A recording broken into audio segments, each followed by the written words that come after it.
Good afternoon, everyone, and welcome back to another video. In this one, we're going to be diving into a Thursday night football showdown slate. We have the Los Angeles Chargers playing against the Oakland Raiders. I am not redoing this intro. I've said San Diego 12 times. It's just not going to happen. But we have the Chargers playing against the Raiders in Oakland. It's going to be an awesome Thursday night football game. I cannot wait to show you guys how I plan to approach this slate from a cash and tournament perspective here on Draftkings and FanDuel.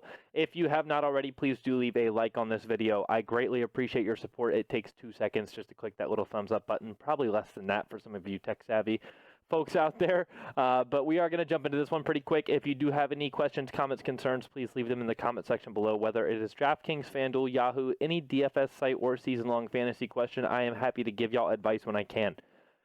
Now, for cash games over here on DraftKings, I don't really care which one of these guys you have in captain. I don't mind Keenan Allen in captain, but you're going to need at least 3 of these top 4 guys, maybe all 4 of them if you can find a way to fit it.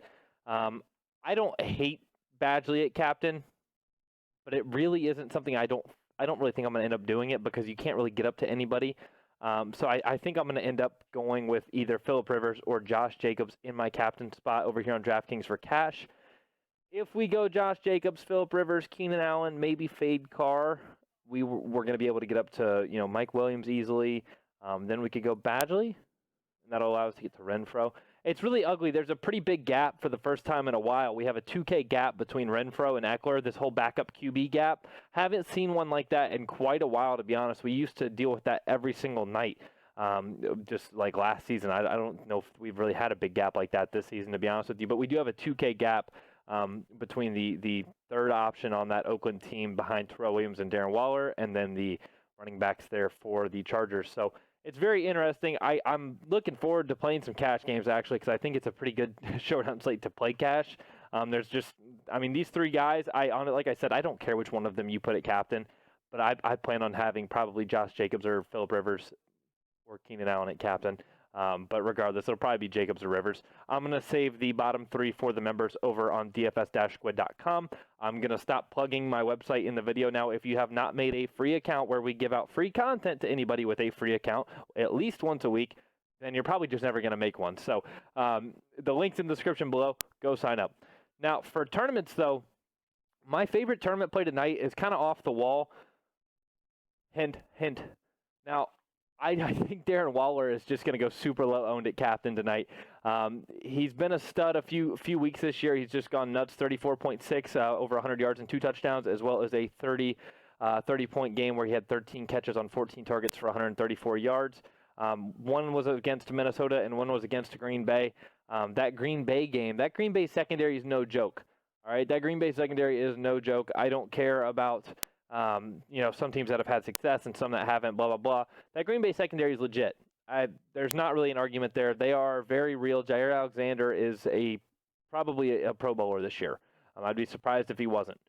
Now, with that being said, they were checking down to Darren Waller, not as much as I thought they would because he did only have 8 targets, but I still think that's part of the reason why he had that big game, and those 2 touchdowns definitely didn't hurt either, but he's pretty effective in terms of yards after the catch, which is really, really attractive against this Chargers defense to me because I think that he's going to be able to catch a 15 to 20-yard throw and then just house it for a 50-yard completion.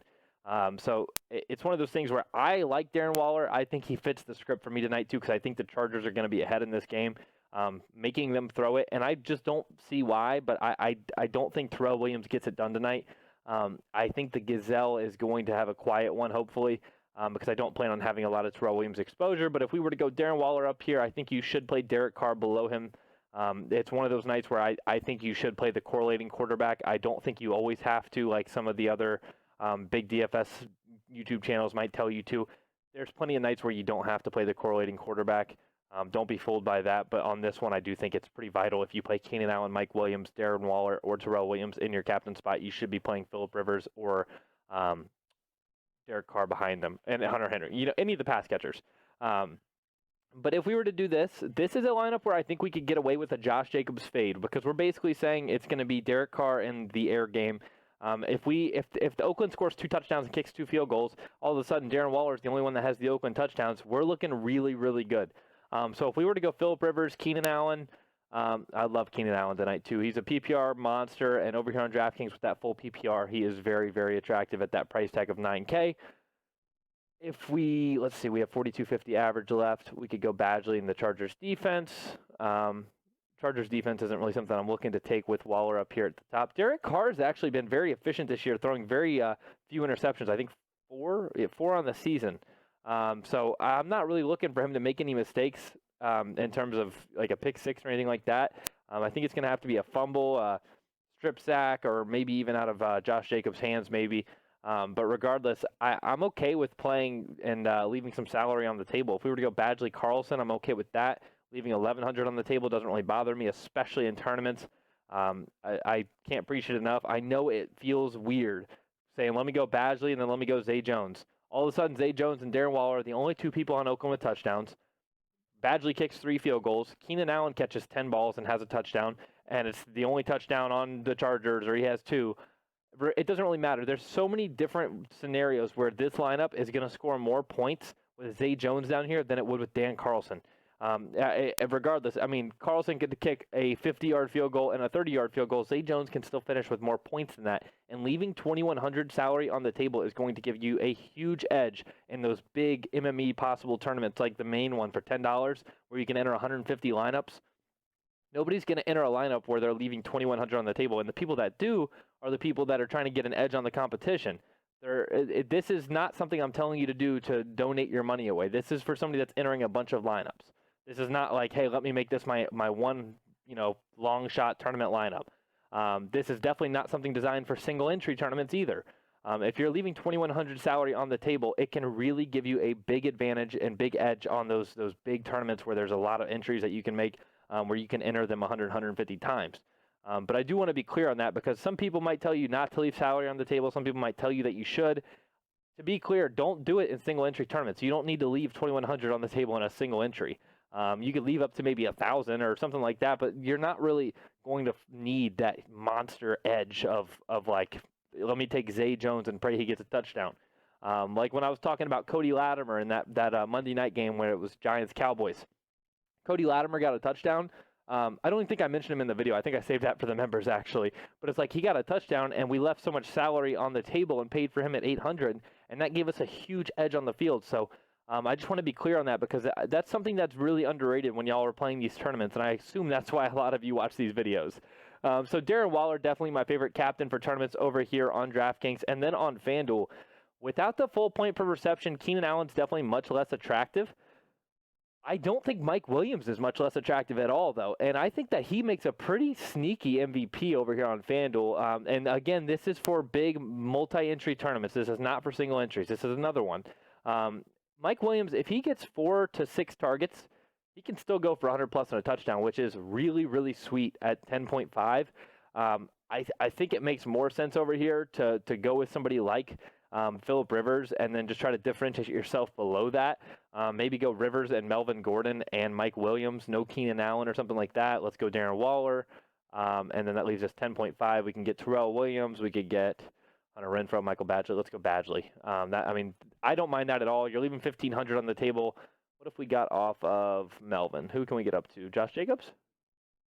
We could get Josh Jacobs there. I actually don't like that, or I don't mind that either.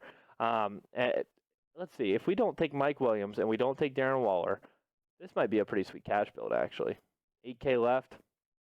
Can we get Carlson at 8K? 8.5. I wasn't sure of Dan Carlson's price. I knew he was pretty cheap because most of these kickers I feel like are 9,500, 9 to 95. Carlson's at 85 tonight. If we don't play Badgley, let's see. I want to see just to give you all a little quick cash build maybe. There's not a lot of value, though, down low here at the bottom of the list, unfortunately, because I always like to have like one of these guys that's just min price on FanDuel or just like 400 to 800 on DraftKings. There's nobody I really love tonight. I don't really like one of these backup tight ends for Oakland. I expect quite a few people to talk about Foster Moreau and Derek Carrier as some value plays. I'm not going to be on either of them. DeAndre Washington is fairly priced over here on FanDuel for what he's been doing. I don't like DeAndre Washington very much. He's okay on DraftKings, I guess, but regardless, not in love with him. My favorite value is probably going to be Zay Jones, who played like 92% of the snaps last week. If we were to go Jones here, that's going to leave us quite a bit. We could get up to Terrell Williams, not the worst lineup. Still don't really like it for cash. I think in cash you're going to need Keenan Allen, especially here on FanDuel where he's only 11K. And then that's going to leave a 6K. We could go with Foster Moreau, somebody like that I just said a lot of people were probably going to be on as a tournament play. But regardless, over here on FanDuel, you're going to need both QBs. For tournaments, though, you're going to be looking to go with somebody like Melvin Gordon. I'm okay with Darren Waller over here on FanDuel as well. I don't think the full point per reception is a make or break for him. His volume's been hot and cold, so even if he doesn't have that high volume night, he could still go for 100+ and multiple touchdowns, which is what I'm looking for. I don't think Terrell Williams gets it done tonight. I don't know why. It just doesn't seem like one of those spots where he's going to have a monster. Even if he finds the end zone, I'm okay with fading him. Darren Waller I think he's going to be the most effective way for this Oakland team to attack the Chargers. So with that being said, that is my cover boy for the night. I hope you all enjoyed this video. I have recorded it about 10 times, like I said, and every single time in the intro, I said San Diego Chargers, and I don't know why. I cannot get it in my brain to say Los Angeles Chargers, but good luck to everybody tonight. Tomorrow morning, my cash locks for Sunday will be posted, and then my tournament GPP locks will be posted on Saturday. I think I'm going to flip these around. I think I might do my tournament locks tomorrow and then my cash on Saturday, because by Saturday, I feel like we have everything pretty much cleared up injury-wise, and I can really dive into my exact cash plays and give you guys a little bit more information in that regard. So we'll see. I'll have one of the two up tomorrow morning, though. Make sure you don't miss that one. This is going to be a really great Sunday. There's some pretty sweet pivot plays that I want to talk about with you guys. So, again, good luck tonight. Let's cash tonight. Build the bankroll for Sunday. And if you have not already, please do leave a like on this video. I greatly appreciate your support, as always, and I will see you all tomorrow.